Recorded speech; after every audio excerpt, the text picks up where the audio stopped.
Estimado estudiante, ya obtuvimos nuestra derivación del KPM con el método tal vez el más sencillo que se nos puede haber ocurrido. Es verdad que esta es un poquito complejo, razón por la cual no se asusten. Para todo el mundo siempre es difícil entender cómo se deriva el KPM, pero espero que el video anterior le haya resultado interesante.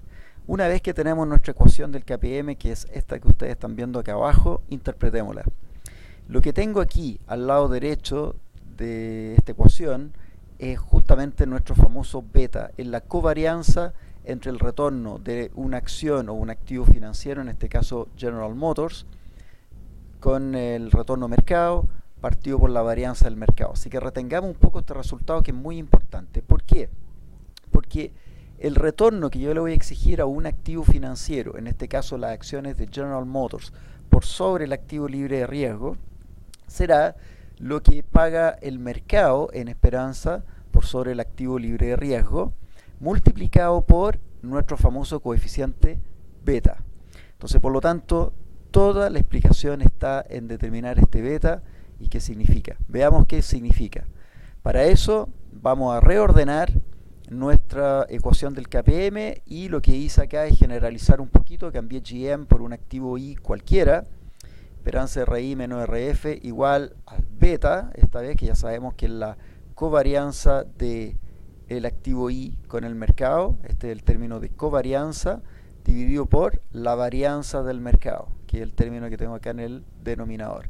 Eso que ustedes ven acá como ratio es el beta que tengo expresado aquí. Por lo tanto, por eso que puse que eso que está acá es igual a esperanza RM menos RF por beta, expresado de esta manera. Nosotros sabemos en general, se los voy a decir en palabras, que la covarianza entre un activo I y el mercado es igual a la desviación estándar de I por la desviación estándar del mercado por la correlación entre las dos. Recuerden que la correlación es una covarianza normalizada justamente por esas desviaciones estándar, que tiene como característica que va entre menos 1 y 1. Muchas veces interpretamos mejor las cosas cuando hablamos de correlación que cuando hablamos de covarianza, pero vemos clarita cuál es la relación entre las dos.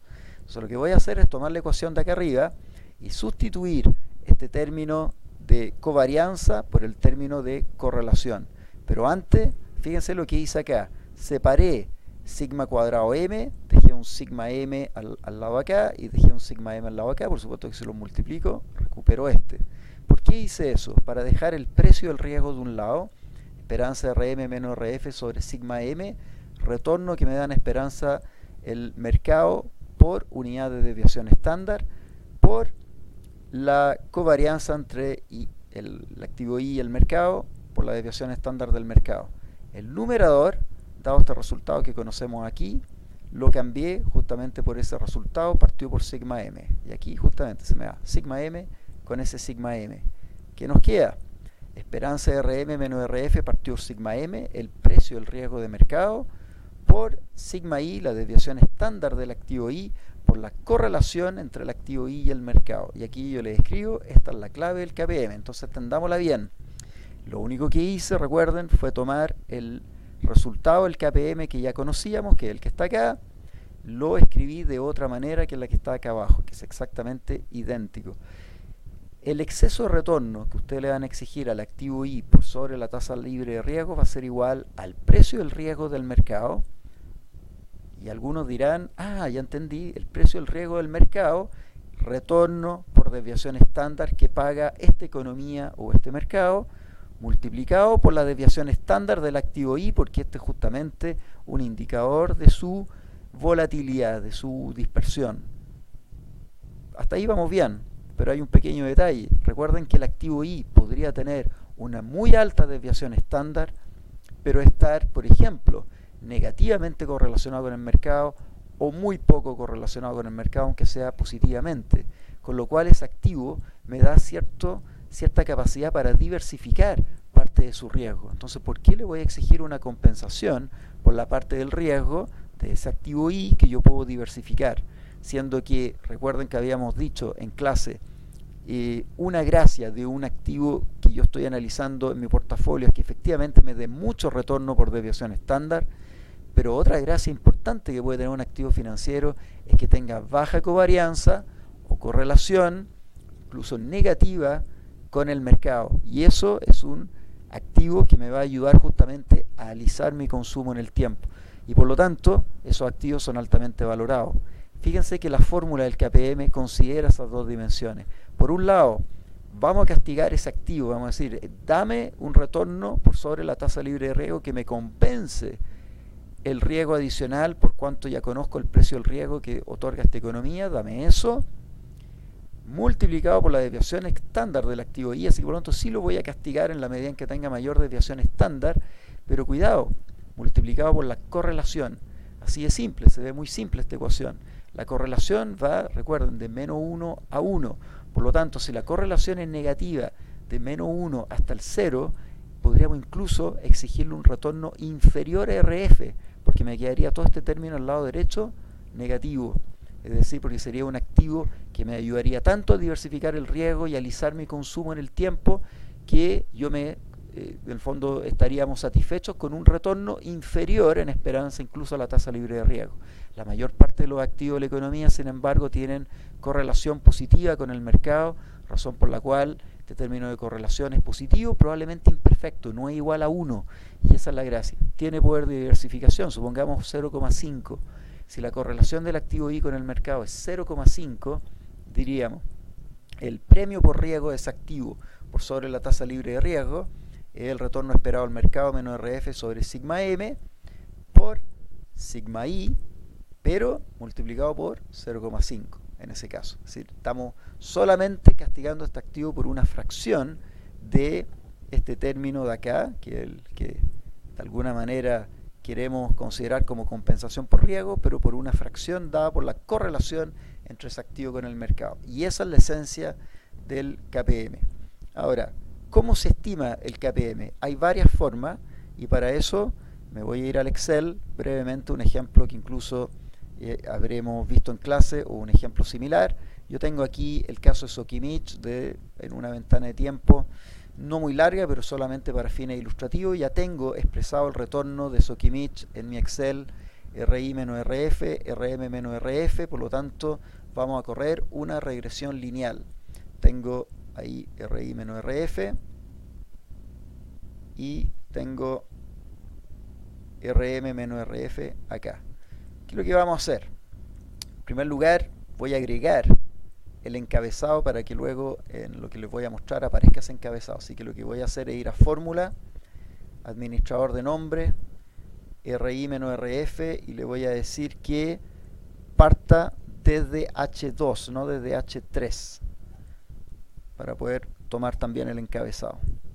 Vamos a hacer lo mismo con RM menos RF, parta desde la fila número 2.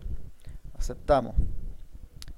Y esta vez, si es que yo selecciono acá el nombre RI menos RF, está tomando el encabezado y ahí va a salir todo bastante más cómodo. Nos vamos a datos, análisis de datos, y vamos a correr una regresión lineal por mínimos cuadrados ordinarios. Buscamos regresión, aceptamos. Rango de entrada I sería la variable dependiente, por lo tanto la habíamos llamado RI menos RF, y en el rango a la derecha tendríamos RM menos RF. Eso es lo interesante de darle nombre a las cosas. Le voy a decir que hay rótulo y vamos a poner acá regresión. Aceptamos y Excel ya calculó nuestro beta. Nuestro beta está acá. La variable dependiente era RI menos RF, RI menos RF. Estimamos un alfa y un beta por esperanza RM menos RF. Les voy a mostrar dónde está el alfa, les voy a mostrar dónde está el beta.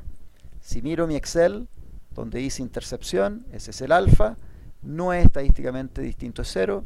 Este es el beta, es estadísticamente distinto a 0, aproximadamente 1,65. ¿Cómo interpretamos eso? Necesito un retorno en exceso del mercado menos RF esperado a futuro. ¿Cuánto estaríamos pensando? Supongamos un 5%. Vamos a poner 5%. Ese sería la esperanza de RM menos RF. Si mi beta 1,65, ¿cuánto le exigiríamos a Sokimich en este caso, que sería el activo I? Vamos a decir eso multiplicado por beta. Le exigiríamos un 8,20 algo por ciento, pongamos 8,2% por sobre el activo libre de riesgo. Esa es la forma de interpretar, en este caso, beta. Ahora, como es una regresión lineal y es una ecuación lineal la que tenemos acá, podríamos incluso usar un método más simple. Si yo sé que beta es esto, que es la covarianza entre el activo I y el mercado partido por la varianza del mercado, ¿por qué no calculamos directamente eso? Si es que en mi Excel, en mi hoja de datos, ya tengo esas dos columnas. Así que por lo tanto, déjenme ver si todavía no lo tengo definido, podríamos definir un rango que sería todo el que está acá. Así que vamos a seleccionar esto de manera un poquito carreteras, me estoy desplazando simplemente con el mouse hacia abajo. Le voy a poner un nombre a todo ese rango. Entonces vamos a poner ahí rango. Ahora, estas dos columnas se llaman rango. Me voy nuevamente a datos, análisis de datos, y esta vez, ¿qué vamos a pedir ahora? Una alternativa sería pedir covarianza. Le pongo aceptar. El rango entonces lo habíamos llamado justamente rango. Va a tomar esas dos columnas. Esta vez no puse rótulo en la primera fila, así que acordémonos que la de la izquierda es RI menos RF, la de la derecha es RM menos RF, y nos vamos acá y ponemos un nombre, supongamos COV. Aceptamos. Lo que Excel acaba de hacer es calcular la matriz de covarianza entre nuestros dos activos. Por lo tanto, vamos a poner esto en un formato un poco distinto, y lo que tendríamos que hacer entonces, ahí están mis datos,